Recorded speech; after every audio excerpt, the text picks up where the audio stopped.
एकदम इउटुबाव सोरबा नुसनाखैबा दाखाजों मैलेर एकदम बोहैगासिनो दं दैमा बायदि लैथो बायदि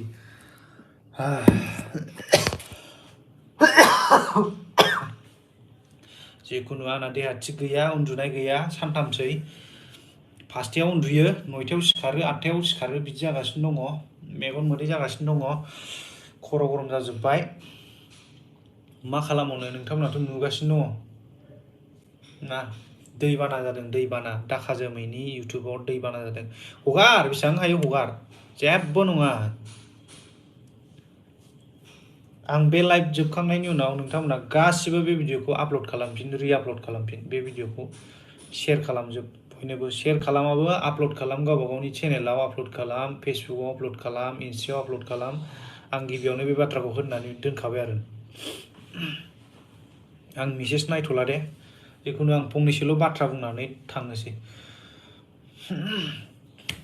एकदमबारे मा खालामबावनो आं दा मथा मथि कपिराइट स्ट्राइक हरनाया 120थानि बारबाय दानो होयो दानो माबायो दानो होयो दानो फैयो नैबे गोदान 1 2 3 4 5 6 7 8 9था बे गोदान दहाय फुङाव होनाय आं 9थायाव सिखारनाय लोगो होदोंमोन एकदम मोदोम मावजोबदों मिथिबायना आंना बे गोथाङा स्ट्राइक जाजोब्बाय ओमफ्राय नैबे गोजाया मोनसे दंबावो इनफ'नि डेट माने इमेलावहाय बिनि डिटेल्स हरबावनांगौ दं बे गोजाया बे मोनसे जाबाय बे मोनसे जाबाय नै मोनसे दंबावो ओमफ्राय बैयाव 6था दं 6थानि बे गोथाङा जाजोब्बाय रिजल्भ एन्ड बे जायाखै मथा मथि बेवहाय मोनथामा जाबायदां जायाखै नैबे जाबाय जायाखै मोननैल' जादों दा बेखौ आं इमेल लिरफिननांगौ बिराद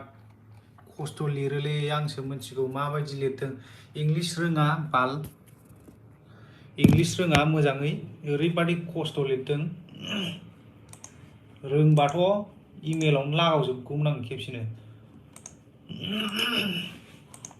प्रपारलि इंलिश लिरनो रोङैजों जाबजों ओरैबादि माथा गरम मारै लिरनो मानो लिरबायल' जायखिया थांजोब्बाय जिखुनु स्ट्राइकनिल' बाथ्रा नङा दिनैनि दिनाव बिराद एक्सन गोग्लैसिगोन मोनब्रै डिस्ट्रिक्टआवहाय अलरेडि जाजोबखाबाय बुस्थुआ मा खालामनांगौ मानांगौ आं जेबो डिटेल्स खिथाथ'ला जिखुनु डाइरेक्ट एक्सननि उनावहाय जों भिडिअ रेकर्ड खालामगोन ओमफ्राय हगारगोन डाइरेक्ट मथा मथि दिनै मोनसे नङा मोनसे गथारगोन भिडिअ माने ओरैबायदि जों केसखौ होबाय case apply खालामनायावहाय long process cyber क्राइमावहाय मथा मथि मास मोनसेसो नांगौ अब्ला जों बिदिखौ नेनो हायाना माने बिसोर हेक खालामगोन हेक खालामनानै बिसिनि डिटेल्स बरनगोन बिदि खालामजोबगोन बिराद लं प्रसेस जों बेखौ एप्लाइ खालामबाय बे थाबाय थाथों बे केसा बिदि थाबाय थादों आरो जों सिंजों सिं डाइरेक्ट डिटेल्स लानानै नागिरगासिनो दं साफा साफा रावखौबो हगारालै रावखौबो खाथियावबाथ' डाइरेक्ट थांनानै जोदामले लाहैजोबखागोन आं बिमाबो एकदम माथा गरम जाजोब्बाय आंना मोदोम आखाइ मावजोबखाबाय दहाय सिखारनायावथ' बाब मा जायाथाय मबाइलखौनो थुनो रोङाखै आं आदा फंखसआ फन हरबाय आंनो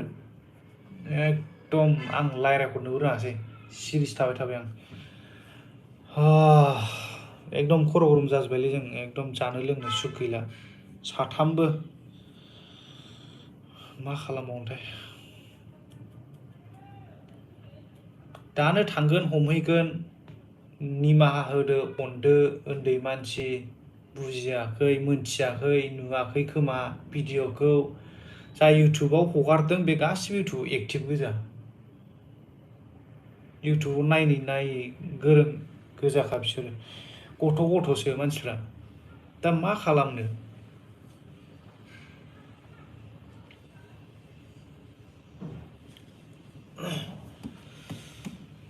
जिखुनु बेसेबां हायो नोंथांमोना हेल्प खालामनांगोन आं जोंखौ गामियावहाय जाय चेनेलफोरा हगारदोंब्ला मोनथियोब्ला स्रोदै खबर खालाम कल खालाम आंनाव डाइरेक्ट नाम्बारा ला 7896911238 7896911238 बे आंनि नाम्बार पार्सनेल नाम्बार आं रावनोबो शेयार खालामाखैमोन बे नाम्बारखौ कल खालाम चेनेलखौ मोनथिबानो कल खालाम माबा मोनसे बान्था होबोगोन जों डाइरेक्ट जाय इनफरमेसन होनो हायो फिसाबाबो बान्था होबोगोन जास्ट कल खालाम इनफर्म हर नागारालै रावखौबो आं मा मोनदों बिसोर बेसेबां फैसा खामायदों इउटुबजों बिराद फैसा खामायनो हायो सानदों ना मादों बिसोरलाय जुदि बिदि खामायनो सानदोंब्ला जों मानो इउटुबाव होआखै इउटुबाव होनांगौमोन ना मानो हलाव देखायदों मानो निउआव होदों जोंलाय एथ' लाख लाख फैसा थांदों इउटुबनिफ्राय जुदि मोनोब्ला जों इउटुबाव होनो हागौमोन ना इउटुबाव फैसा मोनालै बाबुमोन नानिमोन नोंसोर मा मोनो इउटुबावहाय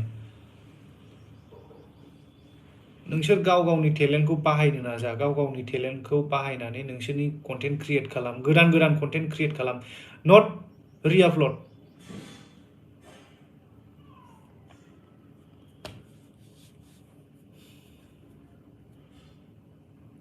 जाय चेनेल गिदिर बिथांमोनाथ' हगारखाया बिसोरथ' मिथिखायो जाय फैसा खामायग्रा बिसोरथ' हगारखाया जायफोरनाव $1 $2 बिदि हाबहांदों बिसोरथ' खामायखाया जायफोरा माने मनेटाइज जाजेनाखै बिसोरसो हगारखायो माने मोनथिया बिसोरो ना माने बेखौ हगारनानै भिउस लानानै मनेटाइज खालामसै आरो दानफिनसै बिदि नोंसिनि टारगेटआ ना बिदि जाया मालाबाबो बिदि जाया जों इसेबां मास मोनथाम मास मोनब्रै इसेबां खस्थ' खालामनायखौ बिदि 1 मिनिट बिदि 1 घन्टा 2 घन्टानि गेजेराव जुदि स्पइल खालामबा मा जागोन नोंथांमोननि जों ब्लग बानायनाय भिडिअखौ जों रिआपलड होयोब्ला नोंनिफ्राय बांसिन भिउस लायोबा नों माबायदि मोनगोन हो नों खस्थ' खालामनानै भिडिअ बानायनायखौ जों हगारोबा आं बांसिन भिउस लायोबा नों माबायदि मोनगोन जाय बिथांमोना फिल्मखौ नायबाय बिथांमोनाथ' गाबगासिनो दंखायो गासिबो मोजां मोननानै गासिबो बुंहरदों बिसोरनि बुंहरनायावसो जों गावखौनो गाव एसे एनै कन्ट्रल खालामगासिनो दङ नङाबा जोंना हाइ प्रेसार थांगासिनो दं माइन्डआनो जा बिदि हाइ प्रेसार जाफुनाय समावनो कल खालामसै आदा फिल्मा बिराद मोजां जादों आगै फिल्मा बिराद मोजां जादों सोरबा कमेन्ट हरबाय सोरबा मेसेज हरबाय सोरबा फन हरबाय बिदियावसो जोंनि दिमागा थान्दा थागासिनो दं एसे एनै कुल जागासिनो दं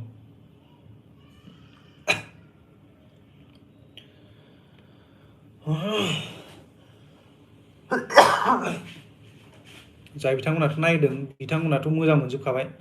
जिखुनु नोंथांमोना गाबगासिनो दं सिनेमाखौ नायनानै जोंहा गाबगासिनो दं भिउसखौ नायनानै निउब'आव भिउसखौ नायनानै जोंहा गाबगासिनो दं माला सासे बारायो माला सानै बारायो माला साथाम बारायो माला बिदि बुरजा जागोन भिउसआ बिदि बुरजा जागोन जोंहा बेखौ गाबगासिनो दङ नोंस्राथ' भिउसखौ नायनानै माबा सिनेमाखौ नायनानै गाबबाय दे जेबो नङा जाबाय जोंहा भिउसखौ नायनानै गाबगासिनो दं मानो होनब्ला इउटुबाव फिसा फिसा हगारगासिनो दं इउटुबाव नुखायोबा जों मानो निउब'आव नायनो ना बेसो खोथाया इउटुबावनो फिसा फिसा जों नायलांगोन देनांसिमहालागै ओंखारखागोन अब्ला जों मानो निउब'आव नायनो नायनाङालै मा मोननो फैसा हरनानैलाय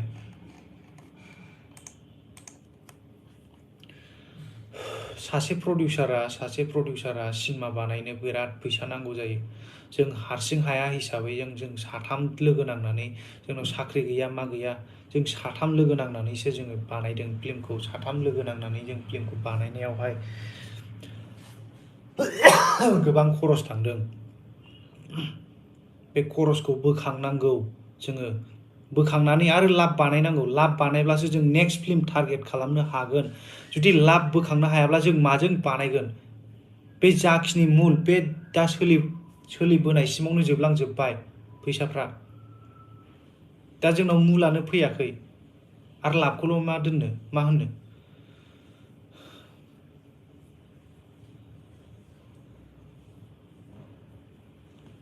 आं कमेन्ट नायथ'आ रायजोफोर जिखुनु नोंथांमोना बुजिखादों आं फंनैसोल' बाथ्रा बुंनानै थांसै जिखुनु इनफर्म हायोब्ला आंनि नाम्बारखौ खनसे बुंबावबाय 7896911238 नोंथांमोना अननानै प्लिज आंनो जानला मोनला खोथानि थाखाय कल दा खालाम मेसेज दा खालाम प्लिज आं बिराद हेडेकआव थायो एभ्रिडे आं बिराद बिजि थायो इम्पर्टेन्ट खोथाखौल' हर आंनो प्लिज आं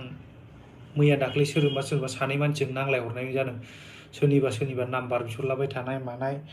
बिराद ओरैनो टेनसनाव दंखायो बिराद जोंहरखादां लेभेल जाबायना माबायना बिराद खाथियाव मोनबा जोदामलेला जोबनो लुगैखायो आं बिदि मानसिफोरखौहाय मासथिनि खाथियाव नायफैदोंलाय माबायदि जानानै दं जोंफोरो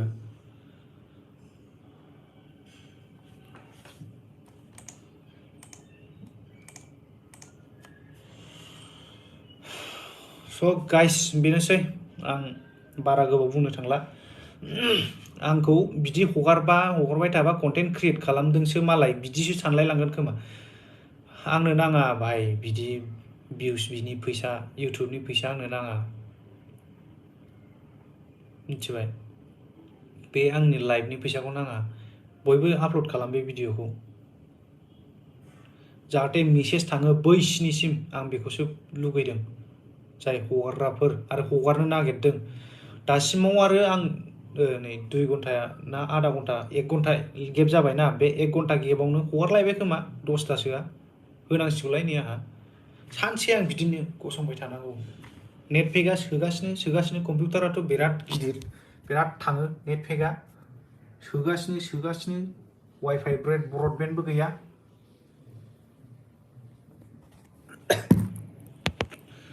ना बिराद गोलाव इमेल लिरनांगौ दङ बेलेग लेन्डनि लानानै हगारदों बे लेन्डखौ लानानै इमेल लिरनांगौ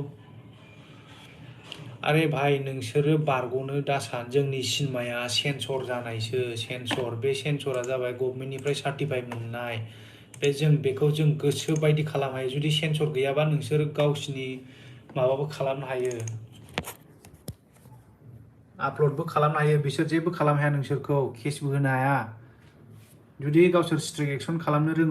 रोंगोन नैबे जोंनि बे बिसानिया खामानि होबावा केसावहाय खम जुरि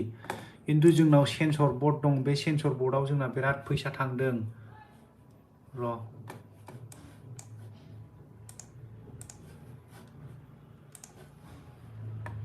सेन्सर नैबे जाबाय सेन्सर बर्ड जों बे रेजिस्टार आइडिनि थ्रुयै जों गासिबो खालामजोबनो हायो बे रेजिस्टार आइडिनि थ्रुयै जोङो नोंसिनो स्ट्राइकबो हरनो हायो एभ्रिथिं खालामनो हायो जोंनाव बे दङ दाखा जोमैया रेजिस्टार मिथिबाय नोंसोरो माने आपल'ड होनानै बेसोरो आपल'ड होग्रोखायाखै आंखौ कपिराइट स्ट्राइक हरनो हानाय नङा बिदि दासान हायो हरगासिनो दं आङो नै हरनोसो हास्लाबाखै सोर साबसेया होगासिनो दङ दानो होयो दानो हरो दानो होयो दानो हगारो दानो होयो दानो हगारो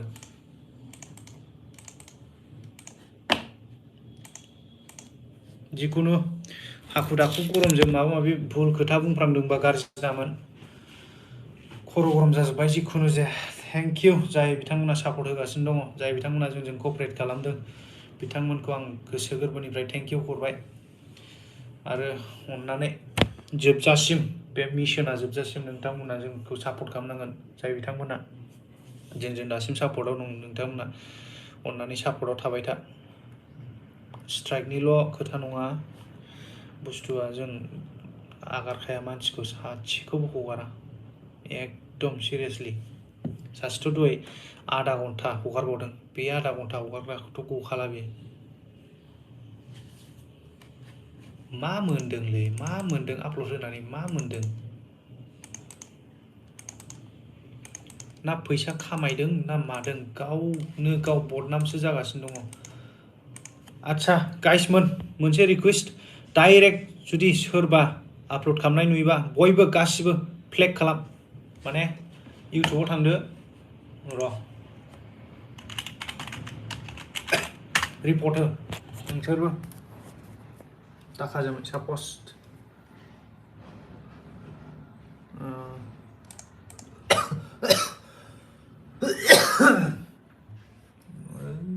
फैजोब्बाय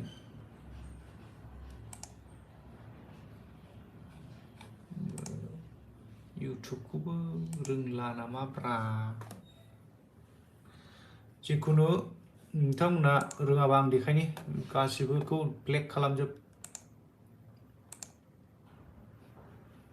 इउटुबखौ रोंला नामाब्रा दाखाजोंनो दैबाना एकदम इउटुबाव दाखा जोमैनि दैबाना सापस नैबे बड' किं नै बेथ' नाम मेनसन खालामबाय गला जिखुनु नैबे जि थायो मबाइलावहाय गोजौआवहाय रिपर्टआ अबाव थायोमोनथाय मबाइलनिखौसो मिथिगौलै बेयावनो थायोलै सापस बेखौ प्ले खालामबाय सेटिंस मोनसे अपसन दं नैबे सेटिंस अपसनावहाय मबाइलावबो दं बियो हैद बाल अबाव दंब्रा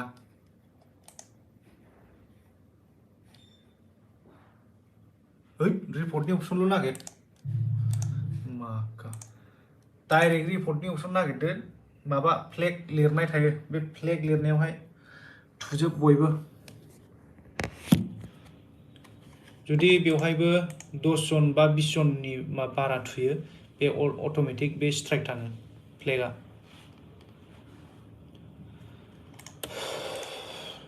जिखुनु आं दोनथ'बाय नोंथांमोना दासो जुदि जइन जादोंबा लाइभआवहाय फार्स्टनिफ्राय नायफिन हायोब्ला अननानै आरो बयनोबो शेयार खालाम आरो बयबो आपल'ड खालाम इउटुबाव दानो फेसबुकआव आपल'ड खालाम नङाबा any in social media you can upload the video okay bye bye thank you दोननोसै